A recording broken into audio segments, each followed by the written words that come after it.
This is the Monteverde Dakota. It's a compact, pocket-sized fountain pen with a design that's largely dominated by this cap. The name Dakota pays homage to a World War II cargo plane which played an instrumental role to allow the Allies to be victorious over Nazi Germany. And we'll see some subtle elements throughout this pen which pays homage to that plane's design, starting with the top finial, which has a laser engraved propeller.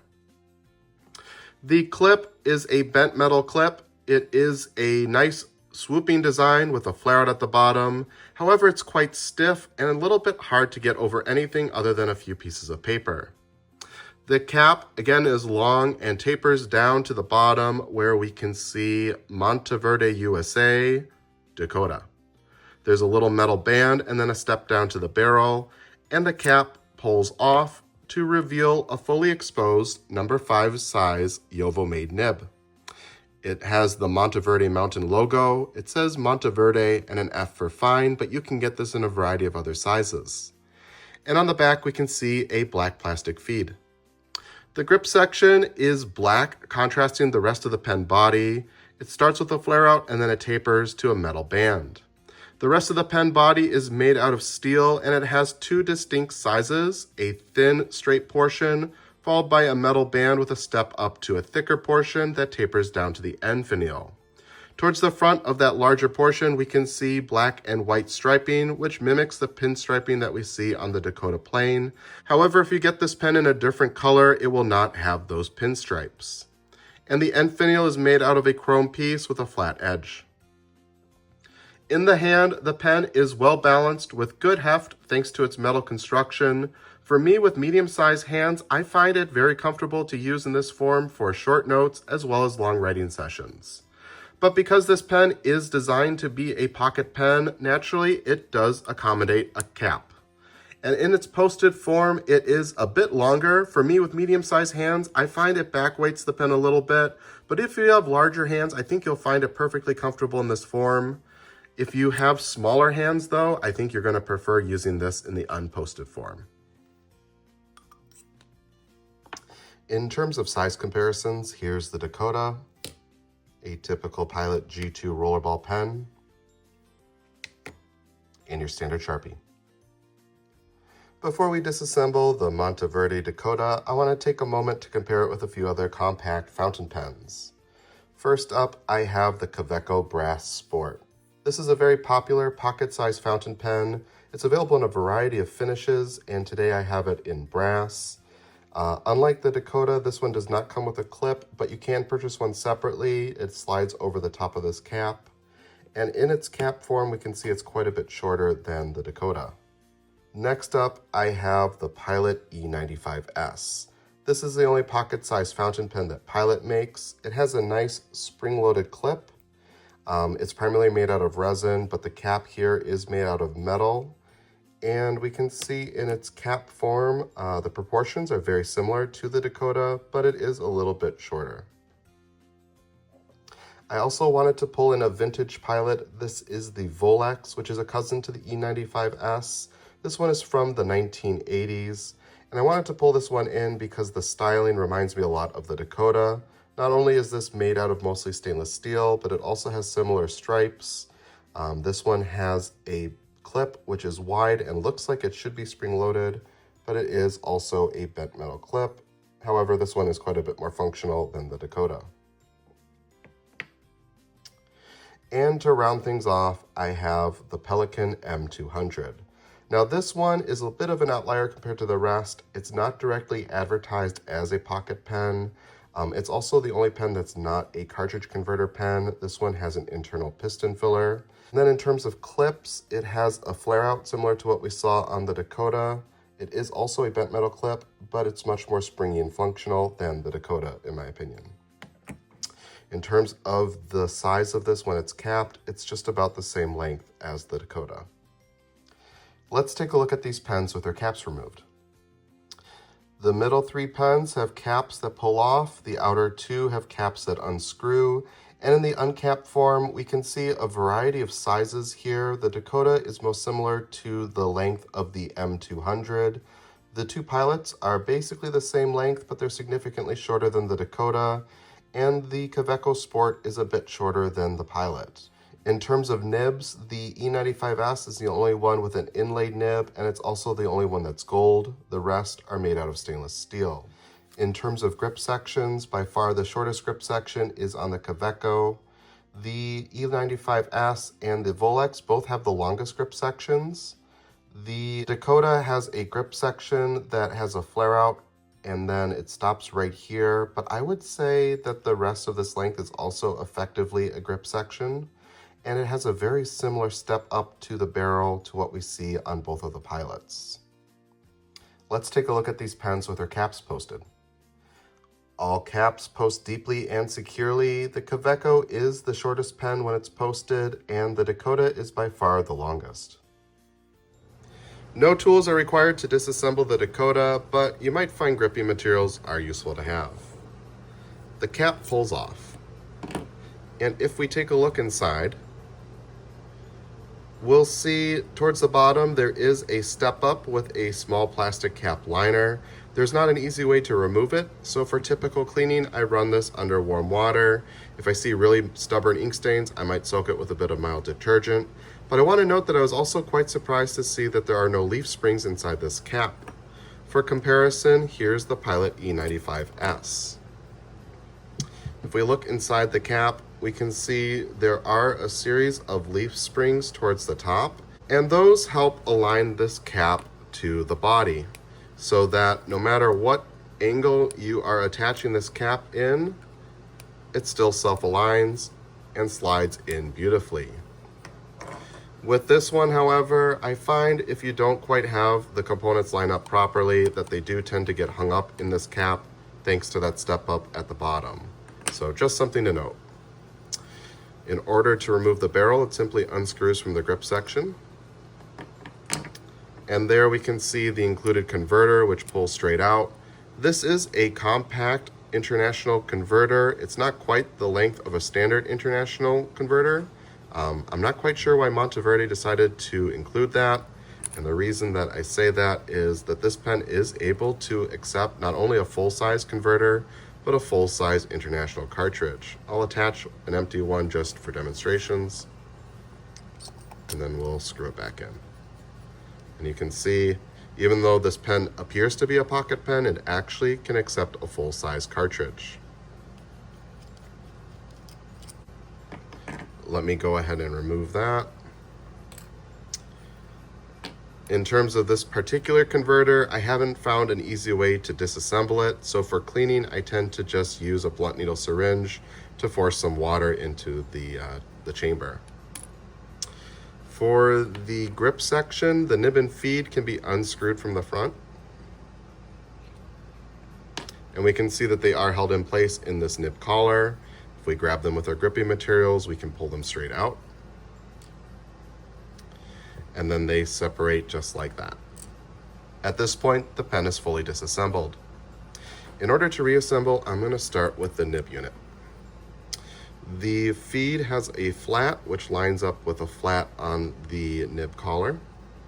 We'll slide that in place, and then grab our nib, put it just over the feed, and we want to make sure that the shoulders of the nib line up with the shoulders of the feed and that it's fully seated. That looks great. We'll go ahead and reinstall this into our grip section. Again, it just screws in place. Then we'll reattach our converter, followed by our barrel, and lastly our cap. And at this point, we're ready to ink up. Inking up the Monteverde Dakota, today I selected Diamine Green Black, which as the name suggests is a nice deep green ink, and I feel like it matches the pen body pretty closely. We'll take the cap off the bottle of ink and the pen, unscrew the grip section, extend the piston in the converter all the way down, place the nib into the ink, and then screw up the piston. That looks like a nice full fill. I'm going to go ahead and stop there. I'll go ahead and wipe off our nib and our grip section.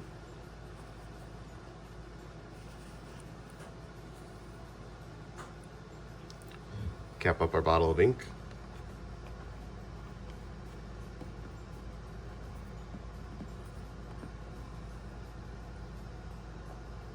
Put the barrel back on our pen, as well as the cap. And at this point, we're ready to write. Okay, writing with the Monteverde Dakota. Cap pulls off.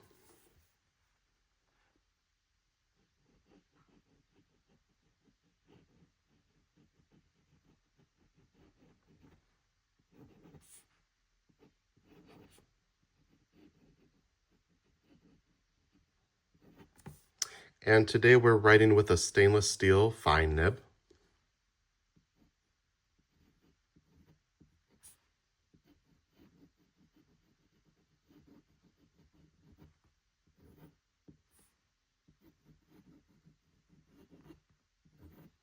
And it's a nicely tuned nib. It's smooth and wet with very consistent ink flow. If I have anything negative to say about this nib, it's that it is a little bit on the stiff side.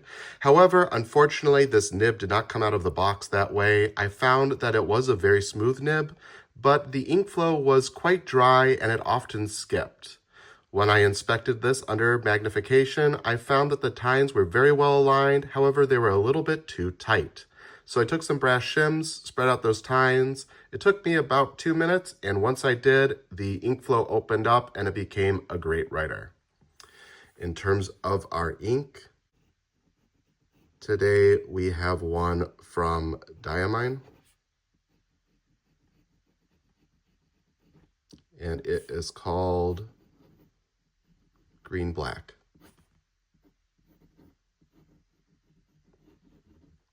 For flex, I'm going to turn the page.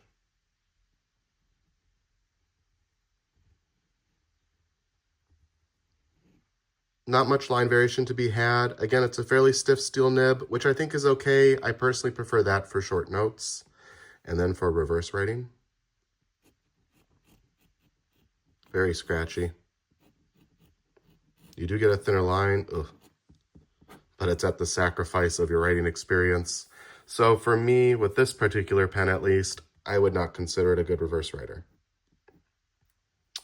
So what do I think of the Monteverde Dakota?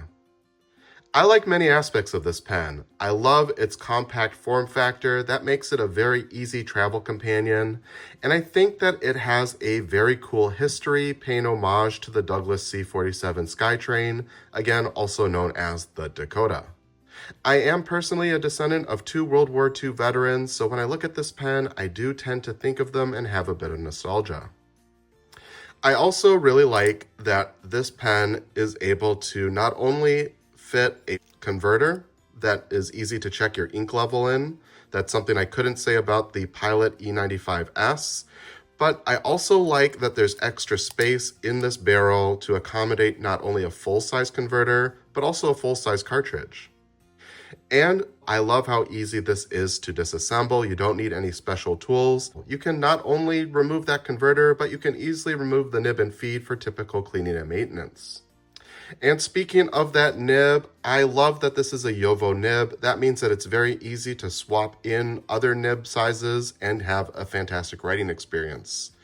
I am a little bit disappointed that this one needed some tuning, but that's pretty par for the course when it comes to fountain pens. And I guess that will bring us into areas for improvement. I think one issue that many people will have with this pen is the overall proportions. I find, for me with medium-sized hands, that it feels most comfortable in its unposted form, but honestly it is a little bit cramped. And when I go to post the cap, it feels a bit back-weighted. Now, I think if you have large hands or overly small hands, you're not going to have that issue, but me being in a medium hand size, it leaves me in kind of a no man's land territory.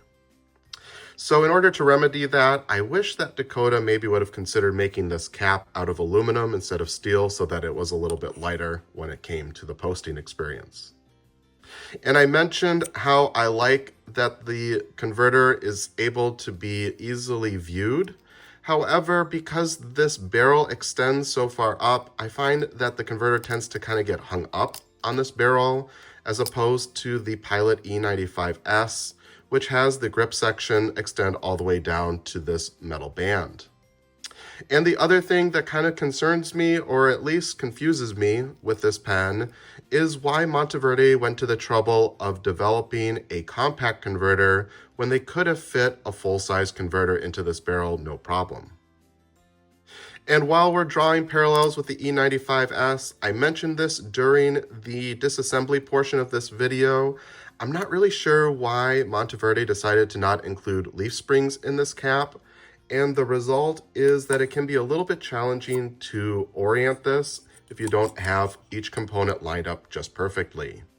As opposed to on the E95S, which has those leaf springs up near the top, so you can easily orient each component regardless of what angle you are approaching them at. It's just a much smoother experience to use. And I guess with all that being said, I am a huge fan of the E95S, and while I like the Dakota, I'm not quite as big of a fan, and I honestly look at this Dakota as a bit of a missed opportunity for Pilot. I think it would be fantastic if Pilot made their own version of the Dakota, obviously with a different name, but one that matches the E95S form factor using a stainless steel nib instead of this inlaid gold one. I think that would be a huge market disruptor and a pen that I would happily purchase. But with all that being said, I do really like the Dakota. I think that it's a nice compact pen that pays homage to a legendary aircraft. It also has very nice vintage styling, and if you have overly small hands or overly large hands, you are going to find this pen very comfortable in your hand. And that just leaves me to say,